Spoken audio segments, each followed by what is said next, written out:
Subscribe करें और bell दबाएं ताकि कोई खबर रह न जाए।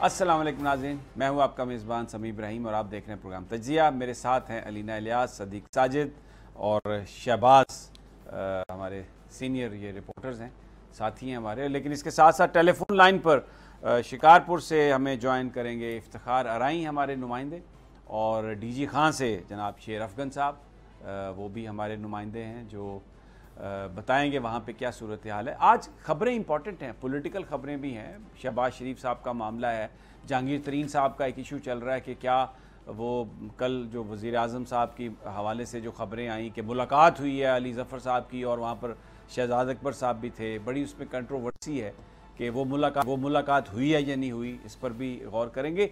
ये तमाम जो सियासी ख़बरें हैं ये प्रोग्राम के ज़रा अगले हिस्से में ले जाएंगे। और एक सबसे पहले जो बड़ी ख़बर है जो आ रही है, जिसमें हमने देखा कि डेरा गाजी खां में एक लादी गैंग वजूद में आया और उसने 3 अफराद का कत्ल किया। वज़ीर आज़म ने कहा कि बिल्कुल अब एक्शन होगा, रेंजर्स और तमाम वहाँ पे लॉ इन्फोर्समेंट लगाई जाएगी।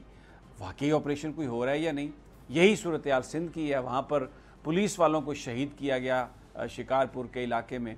और फिर अभी जो ख़बरें हैं कि DIG साहब भी तब्दील हो गए, SP साहब भी चले गए। वहाँ पर जो तेगानी ग्रुप है, तेगू साहब जो हैं वो, क्योंकि उनके वोट्स हैं बहुत ज़्यादा और कम अज़ कम 3-4 वहाँ पर कौमी और सूबाई असम्बली की सीट्स हैं पीपल्स पार्टी के पास, जो तेगानी साहब तेगू साहब के वोटों से बनती हैं। उन्होंने जो प्रेशर डाला है, उन्होंने कहा कि मैं कोई वोट नहीं दूंगा, तो वो जाग की तरह बैठ गए मुराद अली शाह साहब। और वहाँ पर अब कोई, जब DIG नहीं है, जब SP नहीं है, तो ऑपरेशन क्या होगा वहाँ पर, वो सारा क्या होगा? ये सूरत हाल क्या है ग्राउंड पर, वहाँ के नुमाइंदों से पूछते हैं और इंशाल्लाह सच्ची बात आप तक बताएंगे। सबसे पहले मैं पुर में जो हमारे नुमाइंदे हैं इफ्तिखार अराई साहब, उनकी तरफ चलता हूँ। अस्सलाम वालेकुम इफ्तिखार साहब। वालेकुम अस्सलाम साहब। इफ्तिखार साहब, ये बताइए कि अगर DIG साहब वहाँ पर नहीं है, SP साहब वहाँ पर नहीं है, तो फिर क्या ऑपरेशन होगा? और ये बताइए कि कोई वाकयातन कोई ऑपरेशन हुआ, किसी डाकू को मारा गया, आपने किसी की बॉडी देखी, या ये सारा एक मीडिया पर एक खेल खेला जा रहा है लोगों को बेवकूफ बनाने के लिए? सही साहब, असल में जहाँ तक आपने डाकुओं के मरने की और उनकी डेड बॉडी देखने की जो बात की है, तो वो यहाँ पर ऑफिसर ने कहा कि इस्लामाबाद में डाकू मरते हैं, उनकी लाशें दिखाई जाती है। जंगलात बड़े बड़े होते हैं और यहाँ पर दरिया का जो किनारा है वो भी लगता है, वो भी बहुत बड़ा यहाँ पर दरिया का किनारा भी इसके साथ लगता है। थोड़ा सा इफ्तिखार जरा रुकिए, आपकी ऑडियो ठीक नहीं है। मैं प्रोड्यूसर साहबा से ये रिक्वेस्ट करता हूँ कि दोबारा उन्हें मिला लें।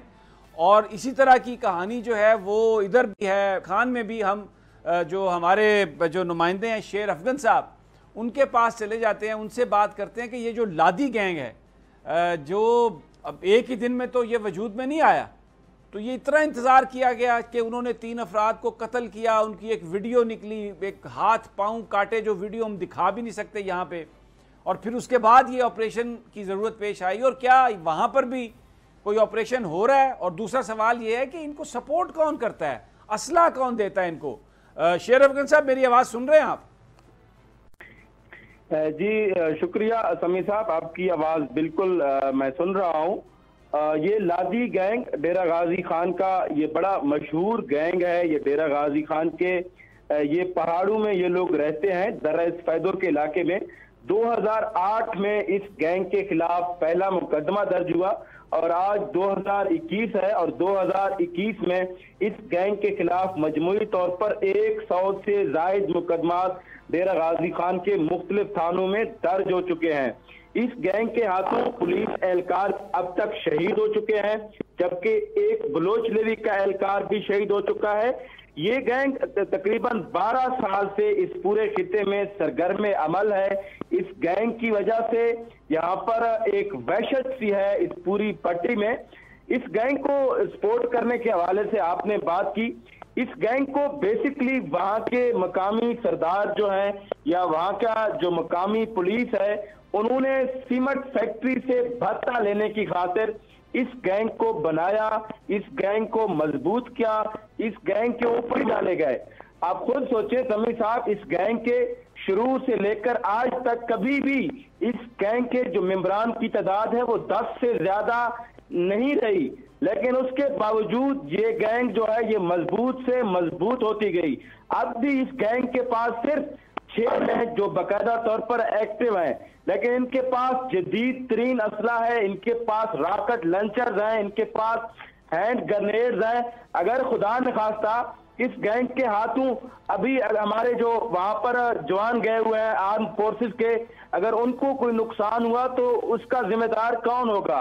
इस गैंग को जो मजबूत करने वाले लोग हैं, जिसमें आप कह सकते हैं। शेर अफगान रुकिए, आपने कहा कि ये पुलिस और जो मकामी सरदारान हैं उन्होंने इस गैंग को सपोर्ट किया ताकि सीमेंट फैक्ट्री से भत्ता ले सकें। सीमेंट फैक्ट्रीज तो बड़े बड़े लोगों की हैं, वहां पर तो मंशा साहब की भी फैक्ट्री है, आप 2008 की बात कर रहे हैं और तब तो शहबाज शरीफ साहब वजीर आला थे पंजाब के, और ये तो यानी ये कैसे मुमकिन है कि उनसे भी कोई गैंग पैसे ले सके? मंशा साहब का तो एक बड़ा नाम था। सर ये जो यहाँ पर सीमेंट फैक्ट्री है ये बिल्कुल मियां मंशा का सीमेंट फैक्ट्री, ये डीजी सीमेंट फैक्ट्री बहुत मशहूर है। यहाँ पर ये सालाना अरबों रुपए की जो सीमेंट है यहाँ से फरोख्त की जाती है।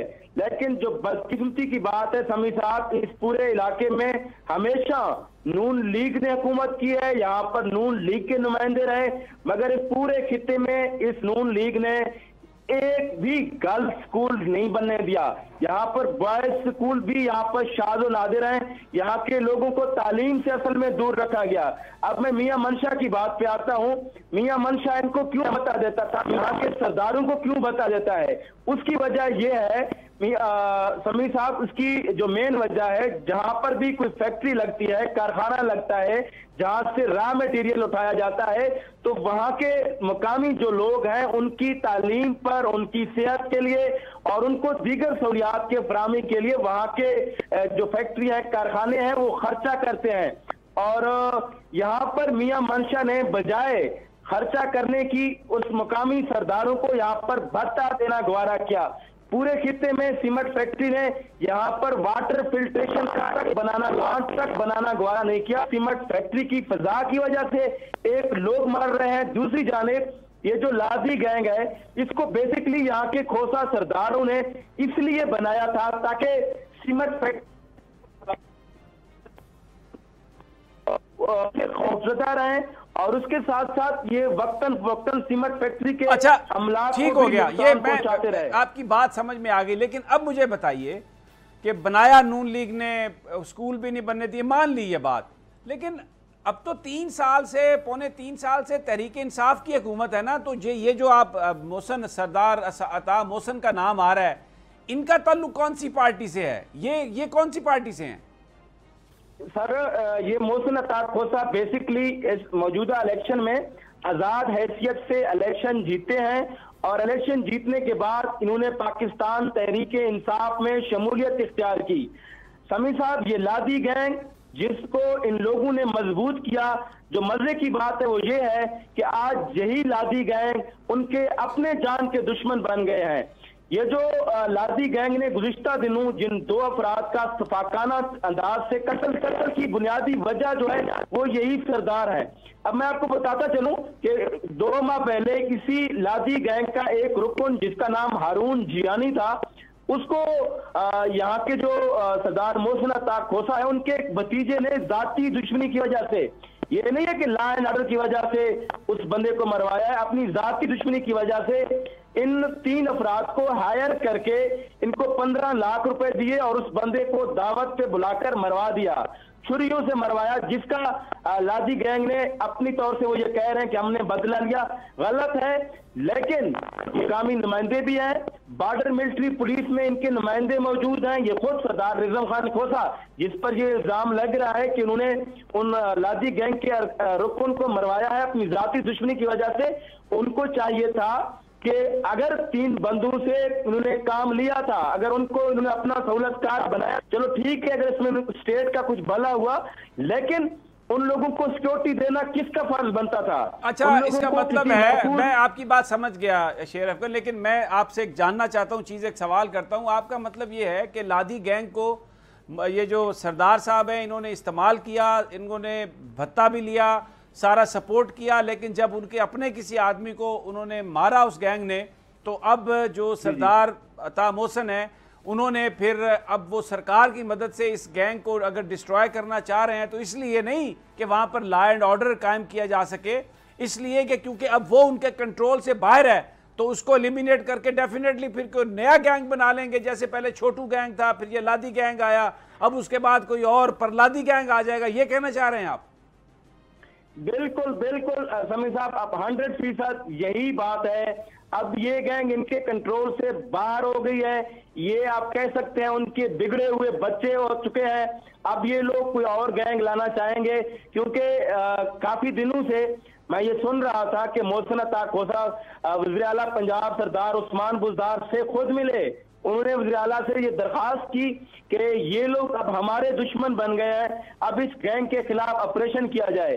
लेकिन अफसोस के साथ कहना पड़ रहा है, जहाँ सरदार उस्मान बुज़दार हमारे डीजी खान से भी हैं और यहाँ के मकामी सरदार भी हैं और उनके अपने भाई बॉर्डर मिलिट्री पुलिस में रसालदार भी हैं और वो तमाम जमीनी हकायक को भी जानते हैं। ठीक हो गया शेर अफगान, मैं आपकी बात समझ गया, मैं आपकी बात समझ गया। ये एक बड़ी अलमनाक कहानी है पाकिस्तान की कि ये अब जिस गैंग के खिलाफ कार्रवाई की जा रही है उसकी बुनियादी वजह यह है जिन लोगों के लिए भत्ते, बासर लोगों के लिए भत्ते वसूल करते थे, अब उनके वो क्योंकि कंट्रोल से बाहर हैं, शायद इंडिपेंडेंटली वो खुद लूट मार कर रहे हैं, तो इसलिए उनके खिलाफ कार्रवाई शुरू कर दी गई है।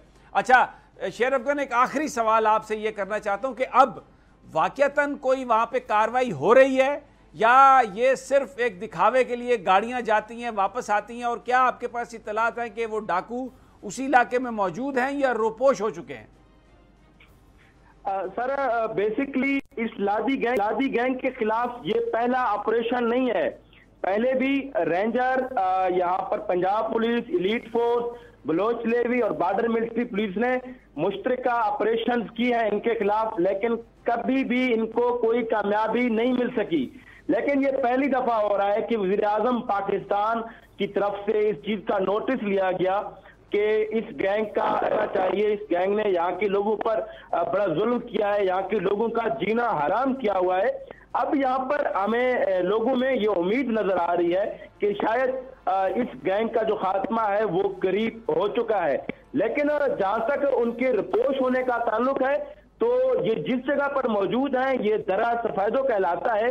दरा सफेदो से 100 किलोमीटर के फासले पर एक बलूचिस्तान का एक इलाका है बगावो में, वहां पर बीएलए का एक कैंप मौजूद है जहां पर बीएलए के लोग मौजूद होते हैं, बीएलए के कमांडर मौजूद होते हैं। अब ये इत्तलात मिल रही है कि शायद अगर ये यहाँ पर मौजूद नहीं रहे, क्योंकि अब दूसरा दिन है, ये वावेला हो रहा है ऑपरेशन का, तो मे भी ये हो सकता है कि ये लोग यहाँ से भाग निकले हों। लेकिन इन लोगों की एक और बात है, उससे हम ये कि शायद ये भाग भी ना सके, क्योंकि इन्होंने अपने चारों अतराफ के जो लोग हैं जिस जगह पर ये बैठे हुए हैं उनके साथ इनकी दुश्मनियां अब चल रही हैं। ठीक है। इनके जो मगरबी साइड पर वहां पर एक हालती खोसा एक कौम है, उनके एक शख्स को उन्होंने कत्ल किया, एक साइड पर लगा रही है, आप ये कह रहे हैं, ठीक है, आप ये कह रहे हैं कि जहां पर वो हैं उसके इर्द गिर्द भी उनके मुखालिफ कबाइल हैं और ये उधर ही हो सकता है, लेकिन अभी तक कोई लाश आपने नहीं देखी, कोई डाकू जो है उसकी लाश को कोई पुलिस ने या लॉ इन्फोर्समेंट ने मीडिया के सामने नहीं दिखाया, और आपके पास कोई ऐसी इत्तला नहीं है कि फलां जगह पर किसी डाकू की कोई लाश है? नो सर, ऐसी कोई बात नहीं है। ये बात असल जो बात है, अभी तक फोर्सेस जो है वो कल से वहां पर मौजूद है, आज भी सारा दिन फोर्सेस मौजूद रहे, उन्होंने पेशकदमी भी की, आगे भी बढ़े, लेकिन अभी तक दोनों अतराफ से फायरिंग की भी कोई इत्तलात मौसूल नहीं हुई है हमें। ठीक है शेर अफगान, हम आपके साथ, थैंक्स, बड़ी आपने अच्छी दी है, आपके साथ हम करते रहेंगे रब्ता। और अब चलते हैं दोबारा इफ्तिखार अनाई साहब की तरफ, उनकी लाइन होपफुली ठीक हो गई है। इफ्तिखार साहब, मेरी आवाज़ सुन रहे हैं आप? जी बिल्कुल सुन रहा हूँ सर। अच्छा, अब ये इफ्तिखार ये बताइए सबसे पहले कि डीआईजी साहब तब्दील कर दिए गए, एसपी साहब तब्दील कर दिए गए, ये क्यों तब्दील किया गया? इनको किसके प्रेशर पर तब्दील किया गया, या वो उनकी परफॉर्मेंस अच्छी नहीं थी इसलिए तब्दील किया गया? सर यहाँ के जो लोग हैं, यहाँ के जो शहरी हैं, उनका कहना है कि जो उनकी परफॉर्मेंस थी वो तो यहाँ के लोग उसको सराह रहे हैं, डीआईजी लाड़काना और एसएसपी शिकारपुर की। तो जो ये एसएसपी शिकारपुर तब्दील किया गया गुज़िश्ता रोज, इसको 5 रोज हुए थे शिकारपुर में तैनात किए। इससे पहले वो खैरपुर में तैनात थे, तो उन्होंने 5 दिन के अंदर 10 मुखबियों को बाजियाब कराया। 12 मुखबी जो थे वो शिकारपुर है, अब 2 मुखबी बाकी बचे थे। तो आज हमारी एसएसपी से बात हुई थी, जो तब्दील की, उनका कहना था कि अगर हमको एक दिन सिर्फ छोड़ सके तो वो मुखबी भी हम बाजियाब करा लेंगे। सरकार ने 2015 में यहाँ पर जब एसएसपी शिकारपुर लगे हुए थे, आपका पता गई, तो उस वक्त भी उन्होंने कच्चे के इलाके में किसी तरह का जो है वो वारदार कराने की कोशिश की थी डाकुओं से। लेकिन उस वक्त भी जब एसएसपी शिकारपुर को डीआईजी 5 साल के बाद 6 साल के बाद लगकर यहाँ पर लाड़काना रेंज में आप पहुंचे थे, तो फिर उन्होंने ऑपरेशन शुरू किया था। तो 8 वर्ष पहले दिन डाकू मार गया था, 2 पुलिस एहलकार शहीद हुए थे, एक फोटोग्राफर शहीद हुआ था। तो इससे ये सारा वाकया हुआ, डाकू मारे गए, 12 जख्मी हुए। तो 3 दिन इस दौरान गुजरे हैं, इसमें शिकारपुर में कोई क्राइम नहीं हुआ, कोई अगवा नहीं हुई, कोई मोटरसाइकिल चोरी नहीं हुई, कोई किसी के घर में जाकर डरा। यहाँ पर जो देहात है शिकारपुर के, वहाँ पर आए और भैंसों के बकरियों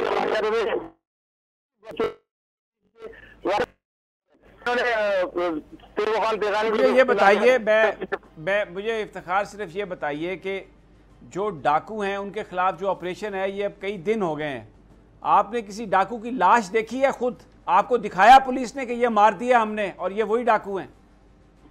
सर असल में ये घना जंगल होता है, दरिया किनारा भी से लगता है, जैसा मैंने पहले बताया था आपको, जब आवाज ठीक नहीं आ रही थी। ये दूसरे इलाकों में यहाँ पर मुख्तलिफ होता है। डाकू जो है बड़ी तादाद में यहाँ पर पहुंचते हैं। जिस दिन यहाँ पर ऑपरेशन किया गया उस दिन जो है वो पुलिस की कम तादाद थी। जब उन्होंने फायरिंग की है, डाकू मारे हैं, तो उनके साथी डाकू भी आपने देखे होंगे, वीडियो वायरल हुई है, तो बड़ी तादाद में थे। जब डाकू मरते हैं या जख्मी होते हैं, पहली कोशिश उनकी ये होती है कि वो उन्हें अपने साथ उठाकर ले जाए। तो होता यही है, यहाँ पर कच्चे के इलाके में ऑपरेशन होता है तो डाकू अपने साथियों की लाशें जो है उठाकर अपने साथ ले जाते हैं। यहाँ पर पुलिस ने जो है वो नहीं दिखा सकी डाकू। जब भी वहाँ पर डाकू मरते हैं या झगड़े होते हैं इलाकों में, तो लाशें पोस्टमार्टम के लिए अस्पतालों में लाई जाती है, वही उनको दफन कर दिया जाता है। अगर पुलिस होते हैं तो डाकू के जो साथी जख्मी हो या मारे जाए उनको अपने साथ ले जाते हैं। अब कितनी हद तक ये पुलिस के दावे सच्चे हैं या झूठे हैं, लेकिन लाश हमें अभी तक वहाँ पर डाकू की हमें मीडिया को जो है किसी को भी दिखाई नहीं गई। लेकिन बड़ी बात ये जिस तरह का आपने सवाल किया कि इनकी कारकर्दगी क्या थी, तो गुज़िश्ता रोज जब सीएम सिंह यहाँ पर पहुंचे थे तो मैंने उनसे ये सवाल किया था सर कि पुलिस अगर परफॉर्मेंस और रेंजर्स को इख्तियारात या क्यों नहीं दे देते, जिस तरह पंजाब के अंदर आर्मी का ऑपरेशन किया गया छोटू बेन के खिलाफ, इस तरह क्यों क्या आप यहाँ पर ऑपरेशन कराते और उनको क्यों इजाजत नहीं देते? तो सीएम सिंह ने वाज़ेह अल्फाज में, 2 टोक अल्फाज में कहा था कि हमारी पुलिस डीआईजी लाड़काना नासिर आफ्ताब यूसुफ जई और एसएसपी शिकारपुर में ऑपरेशन हो रहा है, वो कामयाब ऑपरेशन हो रहा है। और ठीक है, समझ गए। इफ्तिखार आपका बहुत शुक्रिया। पास की भी प्रॉब्लम है, लेकिन जो हमें समझ में आई बात, वो कहते हैं जी हमें यहाँ पर फौज की ज़रूरत नहीं है। लेकिन मैं आपको ये बात बता देता हूँ कि ये तेऊ खान जो है इनका बड़ा वोट है। ये बेसिकली शिकारपुर और कंदकोट के जो बॉर्डर है ना, वहाँ पर ये रहने वाले हैं। और ये 3 कम से कम जो सीटें हैं, एक तो वो जो शबीर अली बजरानी है जो मीर हज़ार खान बजरानी के साहबजादे हैं, वो भी इन्हीं के कबीले के वोटों की वजह से इलेक्ट होते हैं। आबद सुंदरानी तीसरे एक MP हैं, वो भी इन्हीं की वोटों से इलेक्ट होते हैं। और फिर एक इम्तियाज़ शेख जो आसफ़ अली जरदारी साहब के बड़े दोस्त हैं, वो क्योंकि शिकारपुर के इलाके से हैं, क्योंकि अब ये बॉर्डर पे हैं रहते हैं, तो शिकारपुर में भी इनका इन्फ्लुएंस है और यहाँ पर भी इनका इन्फ्लुएंस है। जब इनको पुलिस लेके आई, रिमांड के लिए पेश किया गया, तो वहाँ पर इन्होंने कहा हम देंगे। उसके बाद ये पुलिस की टीम तब्दील की गई। शिकारपुर का SSP जो है उनको भी निकाला गया, वो जो DIG थे उनको भी फारिग किया गया पॉलिटिकल प्रेशर से, क्योंकि जाग की तरह बैठ गए जनाब मुराद अली शाह साहब। और आपने सुना ये बोली के नुमाइंदे ने वहाँ पर सवाल किया उनसे शिकारपुर में कि जनाब आप ये बताइए कि क्या आप जिस तरह पंजाब में रेंजर्स को लाया जा रहा है या दूसरी सिक्योरिटी फोर्सेस को पुलिस की मदद के लिए, ऑपरेशन के लिए, तो यहाँ पर आप ये करेंगे? तो उन्होंने कहा नहीं, हमारी पुलिस जो है वो बड़ी ज़बरदस्त है, बड़ी ट्रेंड है और बड़ा अच्छा ऑपरेशन जा रहा है। तो बेसिकली पॉलिटिकल एक्सपीडियंसी, ये मुमकिन नहीं है कि ये चोर, डकैत, लुटेरे, अगर ये पॉलिटिकल लीडरशिप या दूसरी कोई बाख्तियार लोग उनको सपोर्ट ना करें तो वो सरवाइव कर सकें। ये असला, इतना जदीद असला जो पुलिस के पास नहीं है, पुलिस उनका मुकाबला नहीं कर सकती। तो ये सब कुछ मिली भगत से, और अनफॉर्चुनेटली पीपल्स पार्टी की बुनियाद गरीब आदमी के लिए बनाई गई थी, डाली गई थी, और जुल्फ़िकार अली भुट्टो ने वहाँ पर बड़ी कामयाबी हासिल की थी एक हद तक। जो हारी हैं, जो मज़दूर हैं, जो गरीब आदमी हैं, उनकी आसानियाँ उनकी पैदा हुई। लेकिन अब ये वहाँ पर सारी जो सियासी जमातें हैं, चाहे वो तहरीक इंसाफ हो, पीपल्स पार्टी हो, नून लीग हो, वो सब सरदारों और वडेरों की जमातें हैं, उन्हीं को अपना उम्मीदवार बनाती हैं। और फिर वो ये इन लोगों को उन्होंने अपने साथ रखा हुआ है, क्रिमिनल्स को कंट्रोल अपना रखने के लिए ज़िंदगियाँ तल्ख कर दी गई हैं लोगों की वहाँ पर। यही हाल सिंध में है, यही हाल ये आपको इससे पहले शेर अफगन बता रहे थे कि आप देखें कि उस गैंग के खिलाफ कार्रवाई अब इसलिए की जा रही है कि वो जो वहाँ पर मकामी सरदार हैं, जो अब तहरीक इंसाफ में हैं, वो पहले माजी में नून लीग में होंगे क्योंकि नून लीग की गवर्नमेंट थी। इन बड़े लोगों की कोई नज़रियाती वाबस्तगी तो है नहीं, इख्तियार के लिए ये उस जमात में शामिल होते हैं जो हुकूमत का हिस्सा होती है। अब इसलिए तबाह किया जा रहा है क्योंकि वो उनके कंट्रोल से बाहर हो गया। वो सारा भत्ता जो लेके पहले इनको देते थे सरदारों को, अब वो अपने पास रखते हैं। उनको एलिमिनेट किया जाएगा, भगा दिया जाएगा, या और फिर उनकी जगह कोई नया गैंग, या अगर उन्होंने माफ़ी मांग ली इतनी बड़ी फोर्स को देखकर और कहा सरदार को आके कि हम फिर आपके साथ हैं, तो शायद उनकी फिर जान बख्शी। तो ये पाकिस्तान का अलमिया है। तब्दीली कैसे आएगी, तब्दीली कहाँ से आएगी? शहबाज, मुझे बताओ कि कोई तब्दीली की फिर उम्मीद है? ये सारी कहानी जो आपने, यानी ये इंडियन फिल्म लग रही है जो हमने अभी डिस्कस की है। बिल्कुल दुरुस्त कहा समीर साहब आपने, ये वाकई ही इंडियन फिल्म लग रही है। और ये पहली फिल्म नहीं है, इससे कबल आपको याद होगा कि जब मुस्लिम लीग नून का दौर था और छोटू गैंग था, उसके लिए जब पाक फ़ौज को तलब किया गया तो वो छोटू गैंग झाग की तरह बैठ गया था और पाक फ़ौज के आने पे वो वहाँ पूरा वहाँ पर अमन आ गया था। तो इस सारी सूरत हाल में आप देखें, जनूबी पंजाब में तहरीक इंसाफ ने जितनी भी सीटें ली हैं, बेसिकली ये जो जनूबी पंजाब महाज था, ये वो लोग हैं, ये नज़रियाती नहीं है तहरीक इंसाफ के, और ये मफाद परस्तों का एक ग्रोह है जिसे हम कह सकते हैं, जिनका जब मफाद जहाँ होता है, जहाँ की हवा होती है, वहाँ पर वो चले जाते हैं। तो जब तक वो उनके काम आ रहे थे तो वो उनके लिए अच्छे थे, और जब वो उनके काम नहीं आ रहे तो वज़ीर आज़म के दौरे के मौके पर उन्होंने शिकायत कर दी कि वज़ीर आज़म साहब, यहाँ पे एक बहुत बड़ा गैंग है और ये गैंग हमें परेशान कर रहा है अमन व अमान की सूरत हाल को। क्योंकि वज़ीर आज़म के दौरा लिया से पहले ना तो मैंने कोई खबर सुनी, ना ही आपने कुछ सुनी होगी इस लादी गैंग के बारे में। तब जब वज़ीर आज़म ने नोटिस लिया और उन्होंने कहा कि मैं रेंजर्स को उन्होंने हुक्म दिया, उसके बाद ऑपरेशन भी शुरू हो गया और थरथल्ली भी मच गई। और सिंध में भी आपने देखा, उन्होंने वज़ीर दाखिला को भेजा कि आप जाकर रिपोर्ट लेके आएँ, वज़ीर आला सिंध से मिलें और रेंजर्स के इजलास की सदारत करें और देखें क्या सूरत हाल है। तो सर, ये सिचुएशन इस वक्त ये है कि तब्दीली इमरान खान साहब तक बहुत सारी चीज़ें सही मायने में नहीं पहुँच पाती। ये यहाँ पर रुक जाइए, ब्रेक मुझे लेनी है। बड़ी ये इंपॉर्टेंट बात है कि चीज़ें ठीक नहीं पहुँच, तो ये सिस्टम बनाना मेरा और आपका काम तो नहीं है।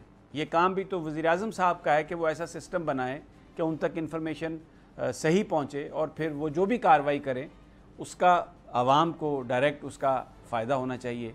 और एक और बात भी इससे पता चलती है कि जहाँ पर इमरान खान साहब ये कहते हैं कि मेरी माफिया से लड़ाई है, तो इसमें कोई शक नहीं कि माफिया के साथ साथ उनकी डाकुओं से भी लड़ाई है। और उसके लिए जो अभी तक कामयाबी नहीं हुई, वो इसीलिए नहीं हुई जैसे आपने कहा कि ये जो महाज था, सरायकी सूबा महाज, ये नज़रियाती लोग नहीं हैं, ये भी सिर्फ मफादात की वजह से तहरीक इंसाफ में शामिल हुए। तो एक ग्रोह है मफाद परस्तों का जो तहरीक इंसाफ में शामिल है और जो इमरान खान का तब्दीली का एजेंडा था, उसकी राह में एक बड़ी रुकावट है। तो शायद जो हम कह रहे हैं, पिछले कई दिनों से कह रहे हैं अपने प्रोग्राम में, कि वो वक्त आ गया है कि वज़ीर आज़म एक बोल्ड डिसीजन लें, आवाम के पास आएँ और उनको बताएं कि ये जो सारे मफाद परस्त हैं, इनकी वजह से शायद मैं वो वादे पूरे नहीं कर पा रहा, और फिर ऑप्शंस उनके पास मौजूद हैं। लेकिन एक छोटा सा वक्फा, वापस आते हैं तो फिर इसी मौजू पर भी और जो दूसरी पॉलिटिकल डेवलपमेंट्स हैं उन पर बात करते हैं। हमारे साथ ही रहिए।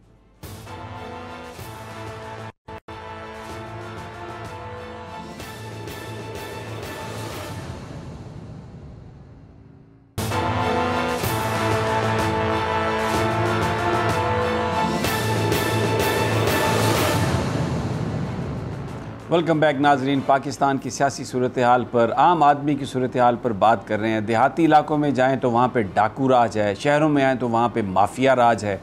ना माफिया के ख़िलाफ़ कहीं कुछ हो सकता है, अगर कोई बात हो तो वहाँ पर भी रिपोर्ट्स बन जाती हैं, अली ज़फ़र कमीशन बन जाता है, क्लीन चिट देने की बात होती है। लोग टीवी पे आकर बड़े फ़ख्र से कहते हैं कि अल्हम्दुलिल्लाह हमारे कायद को क्लीन चिट मिल गई और बस अब गलियाँ उंजन सुंजियाँ में मिर्ज़ा यार फिरे। देहातों में जाते हैं, देही इलाकों में जाते हैं, चाहे पंजाब हो, सिंध हो, गरीब आदमी की ज़िंदगी नरक है, वहाँ पे तंग है, डाकू ही डाकू हैं और वो भी बड़े आदमियों की सपोर्ट से। तो ये तो एक बड़ी अजीब सूरत हाल है। शहबाज, वो जो पीटीआई के रुकन हैं हलीम आदिल शेख साहब, वो भी कोई रिपोर्ट लेके आए और आपने देखा कितना खौफ था कि जो शिकारपुर के हमारे नुमाइंदे थे वो किस तरह से जो बात कर रहे थे, हम सबको अंदाज़ा हो रहा था। ज़ाहिर है उन्होंने वहाँ पे रहना है, हम वहाँ पे रह नहीं रहे, तो ये कहाँ जाएं लोग, किसका दरवाज़ा खटखटाएं? समी साहब बिल्कुल दुरुस्त है। वो हमारा जो नुमाइंदा है शिकारपुर का, वो बेचारा अजीज़ मेमन नहीं बनना चाहता। वो अजीज़ मेमन जिसने एक खबर दी थी और ख़बर की पादाश में जो उनके साथ हुआ था वो आपके सामने है। हलीम आदिल शेख साहब को वज़ीर आज़म ने एक टास्क दिया, क्योंकि वो अपोजिशन लीडर है सिंध असम्बली में, तो उन्होंने इस डाकों के ऊपर, वो जो कंदकोट भी गए थे और मुख्तलिफ इलाकों में गए, तो उन्होंने 12 सफ़ात पर मुश्तमिल एक रिपोर्ट प्राइम मिनिस्टर को भिजवा दी है। प्राइम मिनिस्टर से उनकी मुलाकात नहीं हुई, रिपोर्ट उन्होंने वज़ीर डाक भिजवाई है और आज उसकी मुलाकात असद उमर से हुई है। असद उमर को भी उन्होंने रिपोर्ट दे दी है, गवर्नर सिंध को भी दे दी है। तो उस रिपोर्ट में उन्होंने वाज़ेह अल्फाज में लिखा है कि ये सिंध में जो है वो सियासत चल रही है अंदरूनी सिंध, और ये सियासी पुष्पनाइन डाकुओं को हासिल है। और उस रिपोर्ट में उन्होंने आईजी सिंध जो है उसको फौरी तौर पर तब्दील करने का मुतालबा किया। लेकिन अब देखें ना, ये सिंध के बारे में, क्योंकि वहाँ पर पीटीआई की गवर्नमेंट नहीं है तो वो सियासी मुदाखलत है। अभी शेर अफगन ने हमें बिल्कुल खुल के बताया कि वहाँ पर पीटीआई की मुदाखलत है पंजाब में, डीजी खान में, ये लादी गैंग के साथ। तो क्या कोई उन सियासी जो कायदीन हैं वहाँ पर, जो सरदार हैं, उनके ख़िलाफ़ कभी कोई कार्रवाई की बात हुई? क्या वज़ीर आज़म के कैंप में आपने ये बात सुनी? समी साहब देखें, वहाँ पर अब आप देखें जिस इलाके में ये गैंग मौजूद है वो सीएम पंजाब का अपना इलाका है। वज़ीर आला Punjab Usman Buzdar basically belongs from DG Khan, और इससे कबल हमने कभी नहीं सुना कि उस्मान बुज़दार साहब ने ऐसी कोई बात की हो। प्राइम मिनिस्टर साहब को जो बात पहुंचती है तो उसके बाद वो नोटिस लेते हैं। तो असल में मसला ये है कि प्राइम मिनिस्टर को सही बात पहुंचाई नहीं जाती। अब वज़ीर आज़म जब लिया के दौरे पे गए थे, बहुत सुन लिया हमने, 3 साल हो गए ये कि बात सही नहीं पहुंचाई जाती होगी बात। तो अब वो जो सही बात पहुंचाने का और सही बात लेने का सिस्टम है वो मैंने और आपने तो नहीं बनाना सर, बनाना तो फिर वज़ीर आज़म ने नहीं बनाना है ना। और अगर लोग चीख के मर जाएं और 3 साल तक सही बात ही ना पता चले तो फिर क्या वजारत उज़्मा और क्या ये सारा मसला और क्या ये भाई ये बात बहुत हो गई कि बात सही नहीं पहुंचाई जाती। भाई सुन लेना बात, क्यों अपने आप को मुक़य्यद कर रखा है 4 लोगों के बीच में सिक्योरिटी के नाम पर? अभी अगर वज़ीर आज़म ना रहें तो ये सड़कों पे आएंगे, लोगों के साथ बैठे रहेंगे, फिर सिक्योरिटी क्या होगी? और पहले भी धरने में होते थे तो क्या सिक्योरिटी थी? ये एक टोपी ड्रामा खाम खा के सिक्योरिटी हो गई, ये नहीं हो गया, इत्तला नहीं मिली। ओ भाई, आप, मेरा काम तो नहीं है ना वो इत्तला आपको पहुंचाना। बनाए सिस्टम आप अपना, लोगों ने आप पर एतमाद किया और आप पर अभी तक यकीन कायम है। लेकिन ये अब बहुत हो गई बात एतमाद की, जो है वो कि जी सिस्टम ऐसा नहीं है और आवाज़ से नहीं पहुंचती।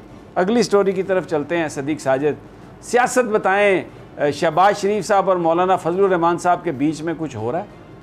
समी साहब, पहले तो मैं वो अभी जो इमरान खान के वाले साहब बात, वो 3 साल चोरों की बात करते रहे, अपोजिशन को चोर चोर कहते रहे, दूसरी तरफ डाकू मजबूत होते रहे सिंध में और पंजाब में।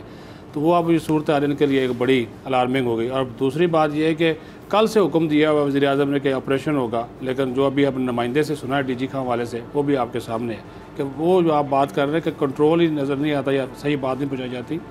जहाँ तक अपोजिशन की बात है तो कल आ रहे हैं अपना शहबाज शरीफ जो अपोजिशन लीडर हैं, उन्होंने एक दरख्वास्त की मौलाना फजलुर रहमान से कि परसों पीडीएम के सरबराही इजलास से पहले जो है वो आपसे अलग मुलाकात जो है मैं करना चाहता हूँ। और वो भी उन्होंने कहा कि मौलाना साहब आपके घर का खाना बड़ा ज़बरदस्त होता है, तो आपसे रात का खाना भी आपके साथ खाएँगे। ज़ाहिर है मौलाना फजलुर रहमान ने कहा जी ठीक है आ जाए। तो अब वो कल जा रहे हैं, एजेंडा उनका यही है कि किसी न किसी तरीके से पीपल्स पार्टी को और ANP को जो है वो लाया जाए, पीडीएम में लाया जाए। और आपने जो कल बात कही थी कि वो अपने तौर पे कोशिश तो करते हैं, लेकिन आखिर पे आगे जो फ़ैसला चलता है वो बड़े भाई का चल जाता है। अब जैसे ही उन्होंने ये इशाया दिया, उसके बाद जो पीडीएम और पीपल्स पार्टी और इनके नज़दीक होने की कोशिश की ANP के, तो मियां नवाज शरीफ ने एक मुशावरती इजलास परसों रात लेट नाइट बुला लिया, शहबाज शरीफ भी मौजूद थे और उन्होंने मियां नवाज शरीफ ने टोटली अलग लाइन ली और मौलाना फजलुर रहमान की सपोर्ट कर दी। अगले दिन कहा कि जाकर आप उनसे मिलें भी, जाकर फिर मिलना पड़ा। अब यहाँ पे एक चीज़ मैं बहुत आपको वाज़े बता दूँ, जो मौलाना फजलुर रहमान के करीबी हल्के हैं उनसे भी अगर जो गपशप हुई तो उन्होंने कहा कि जो आप बात कर रहे थे कि ना शर्मिंदगी, ना माफ़ी, ना गलती तस्लीम करते हैं, तो कल का जो परसों का जो इजलास है वो बड़ा फैसला कौन होगा, पीपल्स पार्टी और ANP को इसमें शामिल ना करने के वाले, PDM ना करने के वाले से। अब यहाँ पे नज़ीर बुखारी जो सेक्रेटरी जनरल हैं उन्होंने एक नया पंडोरा बक्स खोला है। उन्होंने कहा कि अब ये PDM का नाम इस्तेमाल ना करें, ये नाम तो हमने दिया था, अब ये कोई और अपना इत्तेहाद नया बनाएं, PDM वही होगी जिसमें हम शामिल होंगे। तो जब उन्होंने अब ये बात कर दी है, इस पर मौलाना फजलुर रहमान काफ़ी बरहम हुए। उन्होंने कहा जी ये अब ये इस तरह की बातें इन्होंने करना शुरू कर दी हैं और थोड़ा सा फिर आगे जो है वो काम दिखा दिया जो शहरी रहमान उसके बयान ने, शाहजिया मरी के बयान ने, उससे भी वो काफ़ी सीख पा हुए। फिर बिलावल भुट्टो जरदारी ने भी एक बयान दे दिया मौलाना फजलुर रहमान के वाले से कि वो बताएं कि वो किस किस्म की हमारे साथ अपोजिशन करना चाहते हैं। तो इस किस्म की जब बातें हुई तो अभी जाएंगे तो सही वो मौलाना फजलुर रहमान के पास शहबाज शरीफ एक्सक्यूज मी, आपको लगता है कि एक बात बनेगी नहीं अलीना? नहीं, मरियम नवाज साहब अब बिल्कुल उन्होंने अपने चचा को चैलेंज तो किया, वाले साहब भी उनके साथ हैं, क्या लगता है आपको क्या होगा, प्रिवेल करेंगी, कुछ कामयाबी होगी? देखिए सर, कल भी ये बात हो रही थी, इसी प्रोग्राम में डिस्कशन हो रही थी और मेरी सदीक साजिद साहब से इस हवाले से बात हुई थी। अभी देखिए जो भी पॉलिसी ली जा रही है नून लीग की तरफ से, वो सारी वही पॉलिसी ली जा रही है जो नवाज शरीफ साहब की है। शहबाज शरीफ साहब की पॉलिसी को उस तरीके से एक्सेप्ट नहीं किया जा रहा, इसलिए जब PDM का इजलास होता है या कोई भी बात होती है तो ये कहा जाता है, जैसे कि कल पीपल्स पार्टी के साथ उन्होंने मशरूत कर दिया ना कि आपका जो अपोजिशन लीडर है सेनेट में उसको आप उस सारे किस्से को ख़त्म करें तो फिर हम देखेंगे हमने आगे क्या करना है। शहबाज शरीफ साहब के होते हुए ये बात हो रही है, तो इससे चीज़ें बड़ी क्लियर है मेरी नज़र में। PDM के इजलास में तो शहबाज शरीफ साहब जाएंगे, मरियम भी साथ जाएंगी? फिर अभी तो ये भी कंफर्म नहीं है, मुझे तो ये इत्तलात है कि मरियम भी जाएंगी। ख्याल अभी वो जाएंगे, लेकिन वो जाएंगे ना जाएं, लेकिन डोरे जो इस वक्त शहबाज शरीफ साहब की है ना वो नवाज शरीफ साहब के हाथ में है। जो इन्विटेशन भेजा गया है समी साहब वो शहबाज शरीफ और शाहिद खाकान अब्बासी जो PDM के सेक्रेटरी जनरल हैं। दूसरी बात कि मरियम नवाज साहिबा जो हैं वो मरी में जो उनकी रहायशगाह है वहाँ पर मौजूद हैं, उनको इनवाइट अभी तक जो है वो नहीं किया गया। अपने तौर पर आ जाएँ या मुझे कुछ नून लीग के ज़राए मेरी उनसे बात हो रही थी प्रोग्राम में आने से पहले, तो उन्होंने ये कहा कि मरियम नवाज साहबा भी जाएंगी इजलास में। अब मुझे नहीं पता, ये अनकन्फर्म रिपोर्ट है। मैं जो सीट्स वहाँ पे लगी होती हैं, ये इजलास हो रहा है मुस्तक़बिल लीग नून के सेक्रेटेरिएट में चक शहजाद में, जो कि रहायशगाह है वहाँ पे तारक फजल चौधरी की वहाँ पे। अब वो अचानक आ जाएं, लेकिन वहाँ पे जो सीटिंग अरेंजमेंट होती है तो ज़्यादा है उसी हिसाब से शिस्तें लगाई जाती हैं, क्योंकि ये सरबराही इजलास है। तो उसमें जब एक सरबराह वो जा रहे हैं और PDM के सेक्रेटरी जनरल की हैसियत से शाहिद खाकान अब्बासी जा रहे हैं और बाकी भी सरबराह उन्होंने बुलाए हैं, तो आखिरी वक्त पे तो कुछ भी हो सकता है। स्पेशल इन्विटेशन पे तो कोई भी जा सकता है। नहीं, अभी तक स्पेशल इन्विटेशन भी जारी नहीं हुआ, अभी तक नहीं जारी नहीं हुआ, नहीं अब हो तो सकता है, नहीं हो तो किसी वक्त भी सकता है। अब वो आ जाएं तो उनको कौन रोकेगा जी, वो ज़ाहिर है नायब सदर हैं। लेकिन जो बात ये अलीना ने की है ना कि एक जो फैसला साजी है वो शहबाज शरीफ इस वक्त कोशिश कर रहे हैं, और बिल्कुल ये सही बात है कि वो अपनी अपोजिशन जो लीडरी है कौमी असम्बली में उसको कि ये मुतहद रहे, क्योंकि वो एक मुतफ़िका अपोजिशन लीडर मुंतखब हुए थे। अब पीपल्स पार्टी ने एक नई डिमांड यही कर दी, उन्होंने कहा जी हमारा पार्लियामेंट में और बजट इजलास के दौरान आपके साथ तावन होगा इसी शर्त की बुनियाद के ऊपर कि आप यूसुफ रज़ा गिलानी वाला जो मामला है उसको नहीं छेड़ेंगे। अब नवाज शरीफ ने इस मामले के ऊपर बात की बाकायदा शहबाज शरीफ के साथ, और शहबाज शरीफ ने कहा कि भाईजान आप मुझे अगर इजाज़त दें तो जो आज़म मजीद तारड़ का ग्रुप की हमने अलग से दरख्वास्त दी हुई है वो हम ना दें। नवाज शरीफ ने इससे एग्री नहीं किया, उन्होंने कहा ये तो हक ही हमारा था, पहले ये हमसे ये इसको विड्रा करें यूसुफ रज़ा गिलानी को, और उसके बाद अगर हमसे दरख्वास्त करते हैं तो हम हो सकता है आप इनको अपोजिशन लीडर दोबारा बना दें। लेकिन उसके ऊपर भी जो है वो अभी बात तक जो बात वहीं की वहीं है, इसको चीज़ों को माना नहीं जा रहा। शहबाज शरीफ की तो पूरी कोशिश है कि हम इनको साथ लेकर चलें, वो उसी मुफाहमत की पॉलिसी की बुनियाद पर आगे चल रहे हैं। लेकिन नवाज शरीफ, मौलाना फजलुर रहमान और PDM में बाकी जो शामिल जमातें हैं उनका एक ही नुक्ता नज़र है कि जो इन्होंने किया, हमारा शोकाज नोटिस फाड़ा और बांगे दोहल बोला, बिलावल ने कहा हाँ मैंने फाड़ा है, तो उसके बाद तो अब कहानी ख़त्म होगी। अब तो रस्मी ऐलान जो है वो परसों हो जाएगा कि वो इनको नहीं साथ रखेंगे अपने। नहीं, लेकिन जो शहबाज शरीफ साहब जिस चीज़ को लेके चल रहे हैं मफाहमत की बात कर रहे हैं और रिकन्सिलिएशन की बात कर रहे हैं, तो वो पीपल्स पार्टी ने ये कहा है कि हम शहबाज शरीफ की जो बात है उसको समझेंगे कि नून लीग की वो पॉलिसी है। तो जो मरियम साहबा की बात है या जो नवाज शरीफ साहब का जो बयानिया है, तो इस बात का भी फिर इम्कान है कि पीपल्स पार्टी जो है, ये शहबाज साहब जो हैं ये पीपल्स पार्टी के साथ कोई वर्किंग रिलेशनशिप बनाना चाहेंगे हट के पीडीएम के प्लेटफॉर्म? पीपल्स पार्टी खुद भी बनाना चाहती है शहबाज शरीफ के साथ वर्किंग रिलेशनशिप, और शहबाज शरीफ ने तो पीपल्स पार्टी को उसमें इनवाइट करके, डिनर में इनवाइट करके एक तरह का अच्छा जस्चर जो है वो दे भी दिया।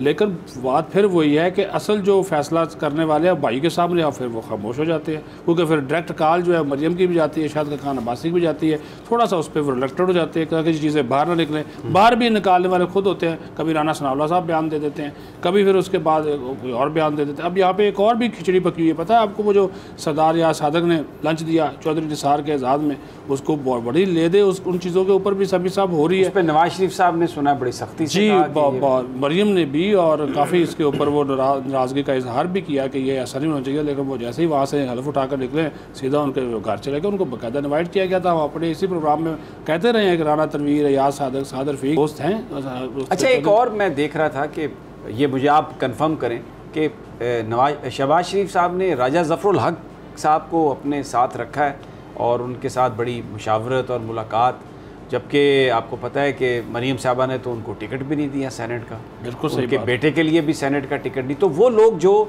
मुस्लिम लीग में नवाज शरीफ साहब या मरीम साहबा की तवज्जो जिन्हें नहीं मिल सकी थी, शहबाज साहब उन पुराने लोगों को अपने साथ रख रहे हैं। बिल्कुल सही बात है। ये ऐसा ही है कि जैसे बेनज़ीर भुट्टो के जो करीबी लोग थे, आशफ ज़रदारी ने आते ही उनको दूर कर दिया।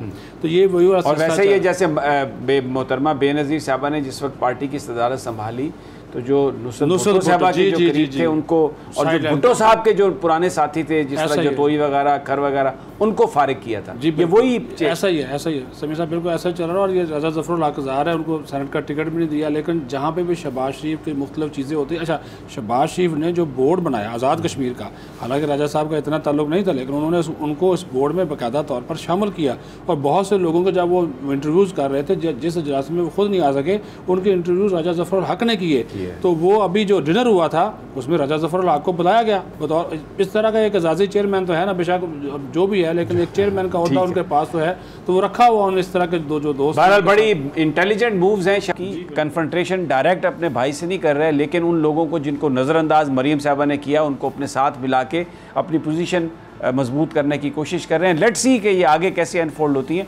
छोटा सा वक्फा, और जब वापस आते हैं तो तहरीक इंसाफ की पॉलिटिक्स, जहांगीर तरीन phenomena, barrister Ali Zafar report, गाड़ी किस तरफ जा रही है, लेकिन एक छोटे से वक्फे के बाद।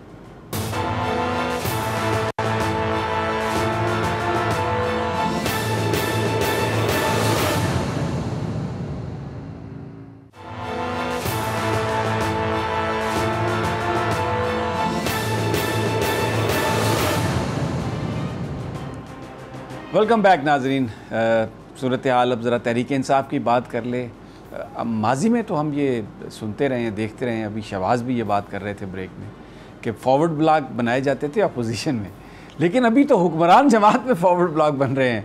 और फॉरवर्ड ब्लॉक इसलिए बन रहे हैं, हर बंदा कहता है पैसे पैसे, मुझे फंड्स चाहिए। जहांगीर तरीन साहब के जो साथ थे लोग, उन्होंने भी यही कहा, हमारी मर्ज़ी के ऑफिसर, हमारी मर्ज़ी की भर्तियाँ और हमें पैसे। और अब एक और ग्रुप जो है उसने भी अपनी पार्टी की, और उसमें मैं देख रहा था गज़नफ़र अब्बास चीना, शहाबुद्दीन, उन्होंने भी वो जो डिप्टी सेक्रेटरी एक लगाए गए थे मुतालबात रिसीव करने के लिए नाराज़ लोगों के, उन्होंने भी एक अपना इशाया दिया, ग्रुप बनाया, और अपने उन्होंने कहा जनाब ये गंगा बह रही है, सब हाथ धो रहे हैं, हम क्यों महरूम रहे, हमें भी फ़ंड्स चाहिए, फ़ंड्स। शहबाज एक तो इस सारी सूरत हाल पर तबसरा करे, और दूसरा आप ये बताइए कि ये जो राजा रियाज साहब कहते हैं कि वज़ीर आज़म से मिले अली ज़फ़र, और वहाँ पर खालिद खान साहब भी थे, अटर्नी जनरल जो हैं, और शहजाद अकबर साहब भी थे। अली ज़फ़र साहब कहते हैं कि ऐसी कोई मुलाकात नहीं हुई, अभी मैंने रिपोर्ट लिखी ही नहीं। ये क्या है सारा मामला? क्या आपके पास कन्फर्म क्या इत्तलात है? समीर साहब, पहले इस पे बात करें, ये जो नया फॉरवर्ड ब्लॉक बना है, आपने दुरुस्त कहा कि पहली बार हुकूमती जमात के अंदर फॉरवर्ड ब्लॉक बन गया है, और अभी तो 11 को वफाक का बजट आएगा, उसके बाद पंजाब का आएगा, तो हम ये उम्मीद कर सकते हैं कि शायद साउथ के बाद कोई सेंट्रल का भी फॉरवर्ड ब्लॉक बन जाए। यानी कि 15 अरकान असम्बली हैं, ये शहाबुद्दीन हैं, चीना हैं, बंदेशा हैं, इन्होंने एक इशाया किया, और इस इशाये में इन्होंने कहा कि जी बहुत से लोगों को नवाजा जा रहा है, और क्यों ना बहती गंगा में हम भी हाथ धो लें। तो इन्होंने ये फैसला किया है कि उस्मान बुज़दार साहब से फौरी तौर पे मिला जाएगा बजट से पहले और उनके सामने अपने मुतालबात रखे जाएंगे। मुतालबात क्या हैं जो हमेशा MPS के होते हैं? एक तो वो जो डिप्टी सेक्रेटरी को लगाया गया वाने वज़ीर आला में ख़ास तौर पर इन मुतालबात के लिए कि वज़ीर आला से दरख्वास्त करेंगे कि हम भी अपनी तरक्याती स्कीम जो है वो उनको दें ताकि हमें भी फ़ंड्स मिलें। और उसके अलावा दूसरी चीज़ ये है कि इनका जो बड़ा मुतालबा था, ये जो 3 ग्रुप के MPS जो मिले थे, उन्होंने कहा था जी पंजाब और महकमा माल यानी कि दिन महकमे में पैसा है, उनकी जो भर्तियां हैं, जो ट्रांसफ़र हैं, वो इख्तियार हमें दिया जाए, हमारी मर्ज़ी के बगैर ना किया जाए। जिन हल्कों में हम मौजूद हैं हमारी मर्ज़ी के बगैर SHO ना लगे, हमारी मर्ज़ी के बगैर महकमा माल के अफसरान ना लगें। तो ये इस तरह के मुतालबात ये 1-2 रोज़ में वज़ीर आला के सामने रखने लगे और मुमकिन तौर पर ये पहली बार हो रहा है कि अगर इससे पहले वज़ीर आज़म की भी अगर दौरा लाहौर हुआ शायद उनसे भी इनकी मुलाकात हो जाए और ये अपनी मामलात जो हैं, जो मुतालबात उनके सामने रखेंगे।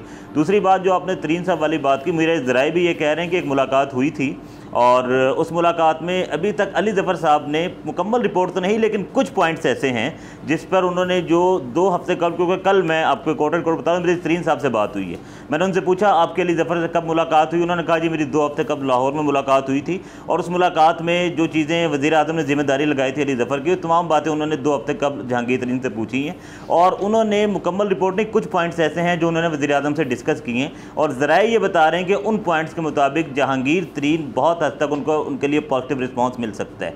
लेकिन शहजाद अकबर जो कि जहांगीर तरीन के शुरू से ही खिलाफ थे और जहांगीर तरीन का भी आपको पता है मुतालबा था कि वो शहजाद अकबर के बारे में खुलकर तो नहीं बोले लेकिन वो बोल चुके हैं कई जगहों पर ऐसे कि वज़ीर आज़म के कुछ मुशीर हैं जिनको वज़ीर आज़म को समझाना पड़ेगा। तो वो शहजाद अकबर ने उनकी मुखालफत की। वज़ीर आज़म ने, हमारे ज़राए ये बताते हैं कि दलाइल शहजाद अकबर से मांगे थे क्योंकि FIA शहजाद अकबर के अंडर है और वो इस वक्त चूँकि वो दाखिला के और एहतसाब के मुशीर हैं, तो उनसे वज़ीर आज़म ने कहा था कि आप इस हक़ में जो हैं वो दलाइल दें। तो ज़राए ये बता रहे हैं कि अटॉर्नी जनरल को ये काम सौंपा गया है, वो इस वक्त इस मामले पर रेफरी हैं। तो अब जो अली ज़फ़र जो कि कुछ पॉइंट्स उन्होंने डिस्कस किए हैं, जब वो मुकम्मल रिपोर्ट देंगे तो उस मामले में जो फ़ैसला है वो ज़राए ये कहते हैं कि वो उस पर अटॉर्नी जनरल ने करना है। लेकिन अभी तक जो राजा रियाज का दावा है, जहाँ तक, क्योंकि फुल रिपोर्ट नहीं है, कुछ पॉइंट्स ऐसे हैं जिन पर तरीन साहब को लगता है ऐसा है, उनको कहा है कि बहुत सारी चीज़ें ऐसी हैं जो शायद उनके साथ ज़्यादती हो रही है।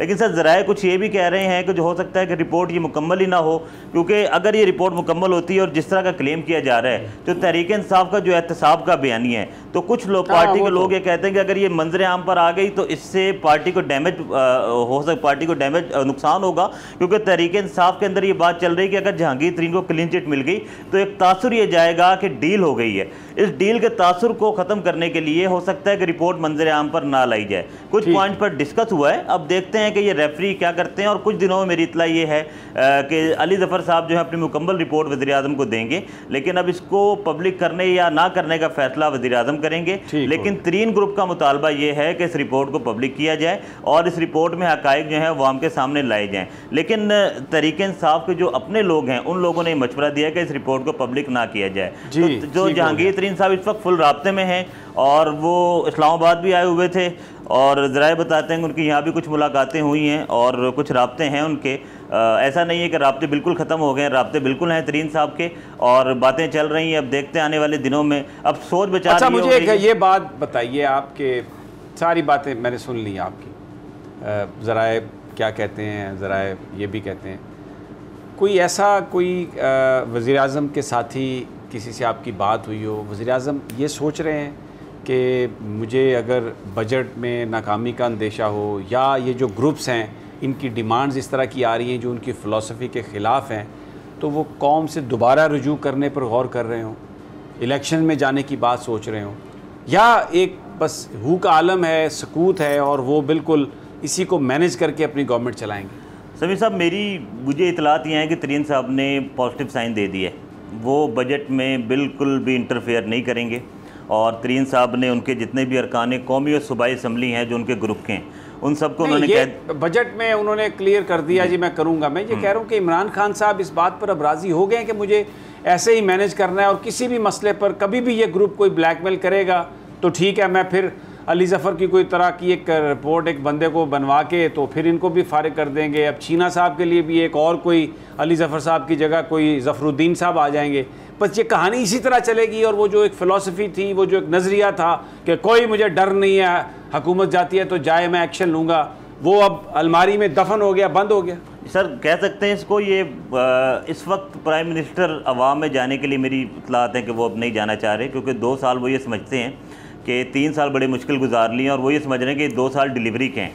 अगर फौरी तौर पर इलेक्शन में जाया जाता है तो ग्रुप रोज़ाना उन्हें ब्लैकमेल करेंगे, उनकी नीयत ठीक होगी वज़ीर आज़म की, वो डिलीवर करना भी चाहते होंगे, लेकिन ये इस तरह के ग्रुप्स अगर एक दफ़ा खून मुंह को लग जाए तो फिर वो कैसे रुकता है। ये पाकिस्तान के पॉलिटिशियन हैं, मफादात परस्त हैं और ये कोई नज़रियाती लोग नहीं हैं। तो कैसे वज़ीर आज़म ये समझ लिया उन्होंने कि एक बात मैं मान लूँगा तो दूसरा कोई और ग्रुप नहीं आएगा और फिर मेरी हुकूमत सुकून से चलेगी और मैं डिलीवर कर सकूँगा। ये अमली तौर पर मुमकिन है? अमली तौर पर समी साहब मुमकिन नहीं है, लेकिन वज़ीर आज़म ये सोच रहे हैं कि इन चीज़ों को ऐसे ही मैनेज करना है और ऐसे ही कंप्रोमाइजिंग पोजीशन में अभी फ़िलहाल जो प्राइम मिनिस्टर की हैं। आप तो हमेशा से कई प्रोग्रामों में आपने प्राइम मिनिस्टर को कहा कि जिस नज़रिए के तहत वो आए उन्हें वाकई ही अब चाहिए था कि अवाम के अंदर चले जाएं, लेकिन इस वक्त सूरत हाल ये है कि प्राइम मिनिस्टर बिल्कुल भी ऐसा कुछ नहीं सोच रहे। प्राइम मिनिस्टर इस वक्त चाह रहे हैं कि इन चीज़ों को ऐसे ही मैनेज किया जाए। ऐसे मैनेज किया जी अलीना, क्योंकि अब टाइम कम है।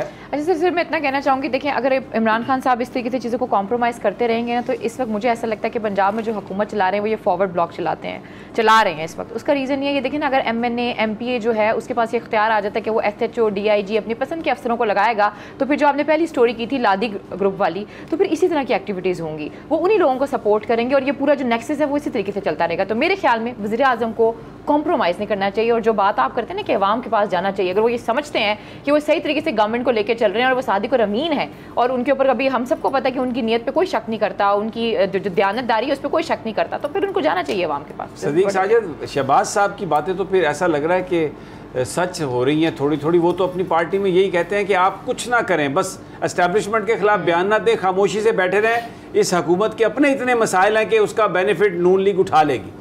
सही कह रहे हैं समी साहब आप। और ये आपने कल भी एक बात की थी, पाकिस्तान की सियासत में एक जो मुनाफकत और उसके बाद एक अब ये नया मसालियत वाला जो अंसर है, ये चीज़ें आ गई हैं जिसकी वजह से इमरान खान को भी पीछे हटना पड़ा। एक छोटी सी मिसाल आपको देता हूँ, ये आप लेवल देखिए और ये बड़ी दिलचस्प मिसाल है। एक DSP एक हल्के में साउथ पंजाब के लगाए गए एक MPA के कहने पे, तो उसी हल्के के PTI के MNA नाराज़ हो गए, दोनों उस्मान बुज़दार के पास पहुँचे। तो उस्मान बुज़दार सादा आदमी का था, सही इन्होंने कहा था लगा दें, आपने कहा हटा देते हैं, तो अब मैं हटा देता हूँ। तो उन्होंने कहा जी इसका फैसला क्या होगा? उन्होंने कहा चीफ सेक्रेटरी साहब टास ही कर लो। बहुत सादे हैं DG खान जी, एक वक्त खत्म हो गया, मुझे जाना है। उस्मान बुज़दार जो मेरी इत्तलात हैं भरपूर अंदाज में वो कोशिश कर रहे हैं कि जो वज़ीर आज़म साहब की हदायत हों वो उस पर अमल दरामद करें, पार्टी को उसी तरह से लेके चलें जैसे वज़ीर आज़म साहब चाहते हैं।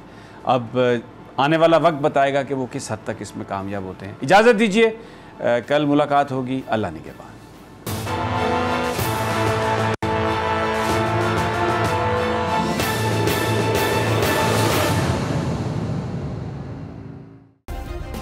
सब्सक्राइब करें और बेल दबाएं ताकि कोई खबर रह न जाए।